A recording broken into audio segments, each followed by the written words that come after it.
बिस्मिल्लाहिर्रहमानिर्रहीम अस्सलाम वालेकुम। और बहुत सारे स्नेक प्लांट्स और इसमें टू वैराइटीज़ लगी हुई हैं।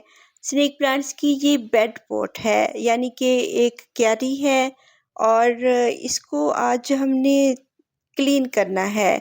और मौसम भी बहुत खूबसूरत हुआ हुआ है। बहुत दिनों के बाद धूप निकली है, यानी कि बहुत बारिशों के बाद धूप निकली है और खूबसूरत वेदर है। तो शुक्र है अल्लाह ताला का कि बहुत खूबसूरत सा वेदर देखने को मिला है विदाउट बारिश। और ये अब पोट क्यारी है, यानी कि बिग क्यारी है और इसमें बहुत सारे स्नेक प्लांट्स हैं।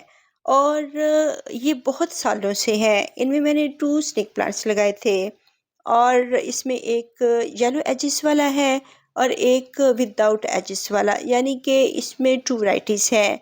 और ये जो येलो एजिस वाला है, इसकी मैंने कटिंग्स लगाई थी, जिससे ये ग्रीन वाला जो है फ्री में मुझे मिला है, यानी कि ये ग्रीन वाला मेरे पास नहीं था। अगर हम पप्स येलो जो एजिस होते हैं उसके पप्स लगाते हैं तो उसमें वेरिएशन होती है।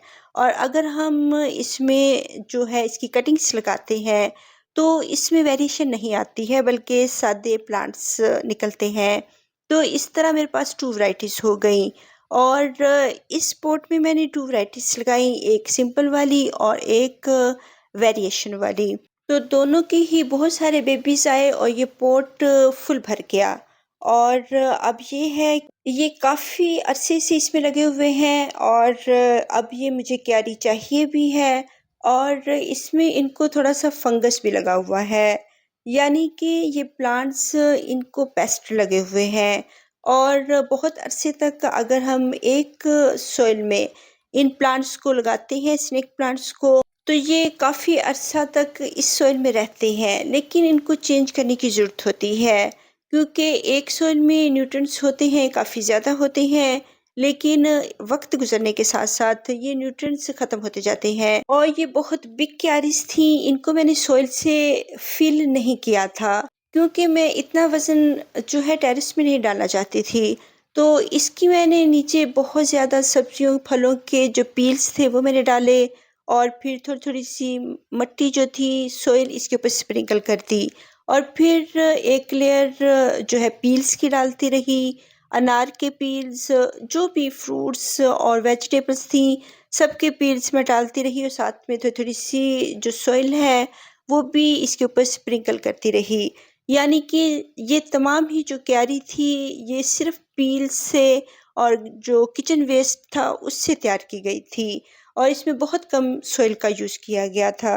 और ये तमाम ही जो प्लांट्स हैं इससे न्यूट्रिएंट्स लेते रहे और वो जो होते हैं नीचे पील्स जो डाले हुए होते हैं, ये 6 मंथ में और 4 मंथ में नीचे खाद बन जाते हैं, यानी कि तमाम ही सॉइल में कन्वर्ट हो जाते हैं।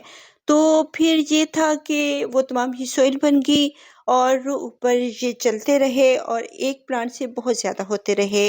लेकिन अब ये है कि इनको मिलीबग्स भी लगे हुए हैं और सॉइल भी चेंज होने वाली है, क्योंकि हम हमेशा ही इन प्लांट्स को एक सॉइल में नहीं रख सकते हैं और ये वैसे भी बोर हो जाते हैं कि एक ही सॉइल में लगे-लगे। ख़ैर ये बोर नहीं होते हैं, लेकिन हमने इनको चेंज करना होता है। और अब हम इनको निकालेंगे और किसी और सॉइल में इनको रखेंगे। इस सॉइल को भी अब रीन्यू करेंगे, क्योंकि ये अब बहुत इसमें पेस्ट भी लग चुके हैं और वैसे भी ये ख़त्म हो चुकी है सॉइल और बहुत हार्ड हो चुकी है और इसमें इनकी बहुत ज़्यादा रूट्स नीचे तक चली गई हैं। और अब इनको हम निकालेंगे और इस सॉइल को थोड़ा-सा रीन्यू करेंगे। इसमें तमाम ही न्यूट्रिएंट्स ख़त्म हो चुके हैं। वक़्तन-फ़वक़्तन, यानी कि साल में 2 मरतबा इनको मैं लिक्विड फर्टिलाइज़र देती रही हूँ। और ये नहीं है कि उस वक़्त से मैंने इनको कुछ भी नहीं दिया, लेकिन ये है कि फिर भी सॉइल जो होती है इनमें बहुत सारी रूट्स बन जाती हैं और सॉइल ख़त्म हो जाती है और फिर ये बहुत भरे-भरे से प्लांट्स हो जाते हैं और ये फिर कुछ जो होते हैं वो डाई बैक जाना शुरू हो जाते हैं, क्योंकि इनको जगह नहीं मिलती है और भरने के लिए इनको स्पेस की ज़रूरत होती है। तो आप काउंट करते जाएँ कि ये कितने प्लांट्स हैं जो मैंने यहाँ से निकाले हैं और बहुत तादाद में ये हो चुके हैं। और ये पॉट क्यारी मुझे चाहिए थी और इसके ऊपर थोड़ा-सा मैंने इनको यहाँ से थोड़ा-सा डेकोर करना है, यानी कि इनको मैंने ट्रांसफ़ॉर्म करना है। मीन्स कि इस एरिया को मैंने मेकओवर करना है इसका, और इस एरिया से इनको हटाऊँगी और फिर इधर कुछ और प्लांट्स हैं दूसरे जो मैंने यहाँ पे लगाने हैं, और इनको मैं किसी और पॉट में ट्रांसप्लांट करूँगी। तो वैसे भी इनमें बहुत ज़्यादा फंगस लगा हुआ है और इसको हमने इस सॉइल से ज़रूर हटाना है। और अगर इस तमाम ही सॉइल को हटाकर और इसमें मैं न्यू सॉइल डालती हूँ, या फिर इसमें बहुत ज़्यादा फर्टिलाइज़र्स डालनी पड़ेंगी, क्योंकि ये बहुत बिग साइज़ में है। अगर हम ये सॉइल नहीं चेंज करना चाहते तो इन प्लांट्स को हटाना पड़ेगा। प्लांट्स चेंज करेंगे क्योंकि दूसरे प्लांट्स को अब हम लगाएँगे। एक ही प्लांट को एक ही सॉइल में हर वक़्त हम नहीं लगा सकते हैं। 1 और 2 ईयर्स के बाद इनकी सॉइल चेंज करनी होती है। लेकिन अब बहुत साल हो चुके हैं और 5-6 ईयर्स हो चुके हैं, तो इससे भी ज़्यादा हो चुके होंगे, और अब ये बिल्कुल ही ख़राब हो चुकी है सॉइल। तो इसको हम इन प्लांट्स को हटाएँगे और इनकी जगह पे इन दूसरे तमाम प्लांट्स ही प्लांट्स लगाएँगे। को हटाना बहुत ज़रूरी है। और ये जो प्लांट्स इसके अंदर रखे हुए हैं मैंने क्यारी के अंदर, बहुत ज़्यादा बारिशों से बचाकर, और इसलिए अब हम इनको भी बाहर निकालेंगे। खूबसूरत गैस्टेरिया प्लांट्स, और ये है ज़ेब्रा होवर्थिया, और सबसे पहले मेरे पास आने वाला सकुलेंट यही है, ज़ेब्रा होवर्थिया। इसको मैंने बहुत जगहों पे ग्रो किया हुआ है और इसकी भी बहुत ज़्यादा हमारे पास क्वांटिटी हो जाती है वक्त के साथ साथ, और फिर हम इनको बहुत सारे पॉट्स में लगा सकते हैं। और छोटे प्लांट, छोटे सकुलेंट होने की वजह से इनको हम टॉप टेबल पे रख सकते हैं, और बहुत ज़्यादा ये ना तो जगह इतनी घेरते हैं और ना ही इनको बहुत ज़्यादा सनलाइट की ज़रूरत होती है। तो छोटे से ये प्लांट्स होते हैं ज़ेब्रा होवर्थिया, और फिर इनको हम छोटी सी प्लेस में रख सकते हैं।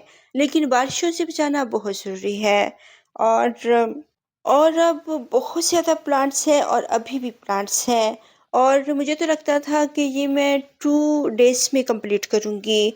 लेकिन फिर मैंने थोड़ी-सी हिम्मत की और इस जो पोट क्यारी को मैंने तमाम ही को खाली किया, और आप देख रहे होंगे कि कितने ज़्यादा प्लांट्स हैं, और अभी भी इस पोट क्यारी में और भी बहुत ज़्यादा हैं। तो इनको अगर हम सेपरेट करके एक-एक को हम एक इंडिविजुअल पॉट में लगाएँ तो उसमें भी हम लगा सकते हैं। इनको इकट्ठा करके रखना चाहें तब भी हम इनको इकट्ठा भी लगा सकते हैं। जो प्लांट्स रूट हुए हुए हैं इनको हम कट करेंगे और दोबारा से फिक्स करेंगे, और जो रूट हुए हुए हैं ज़रूरी नहीं है कि ये पानी से ही रूट हों। इनको जब पेस्ट लगते हैं और ये ख़राब होते हैं तो फिर इनको फंगस लग जाता है, यानी कि पेस्ट से भी ये ख़राब होते हैं। और ये क्यारी सूखी हुई है, ये बिल्कुल भी इसमें पानी नहीं गया क्योंकि इसके ऊपर थोड़ी-सी छत है, और इसलिए बारिशों का पानी इसमें नहीं गया। अगर जाता तो उससे यकीनन तमाम ही पेस्ट धुल जाने थे।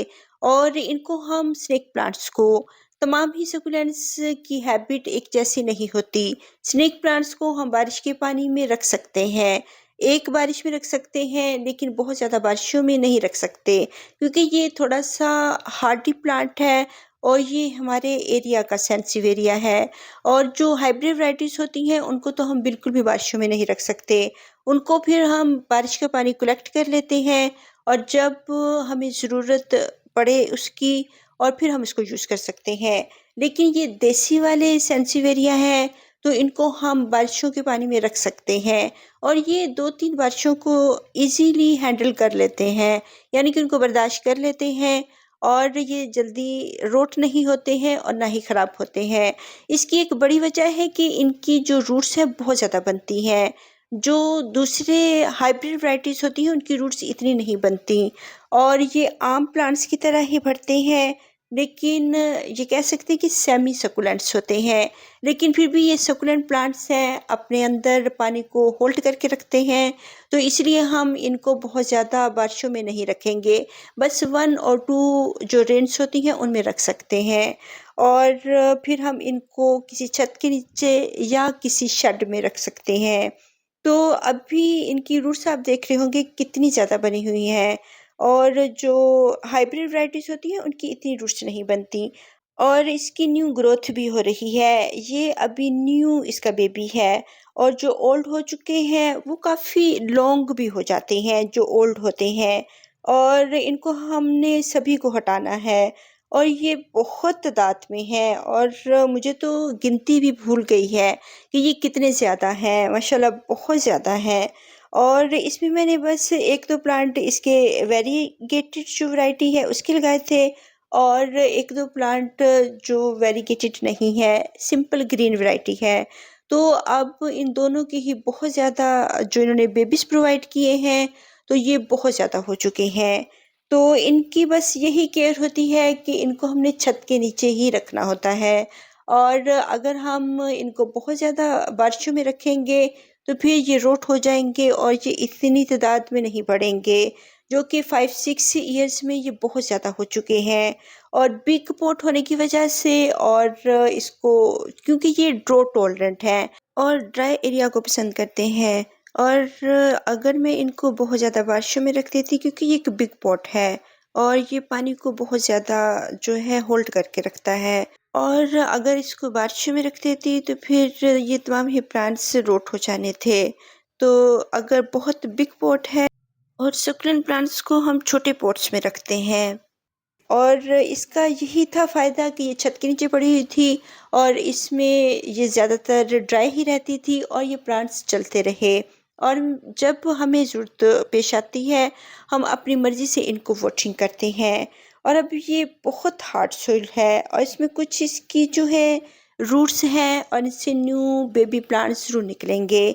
लेकिन हम इसको ट्रांसफ़ॉर्म करेंगे, इसका मेकओवर करेंगे इस एरिया का, और इस एरिया पे हमने दूसरे प्लांट्स लगाने हैं, क्योंकि मुझे ये है कि मैं बहुत ज़्यादा इस सॉइल को हटा के तो न्यू नहीं डाल सकती। ये बहुत मशक्क़त का काम है, बहुत मुश्किल काम है। और इसको रीन्यू करेंगे, और बहुत ज़्यादा ये जो हैं स्नेक प्लांट्स हैं, सैकड़ों के हिसाब से, लेकिन ये बहुत ज़्यादा हैं।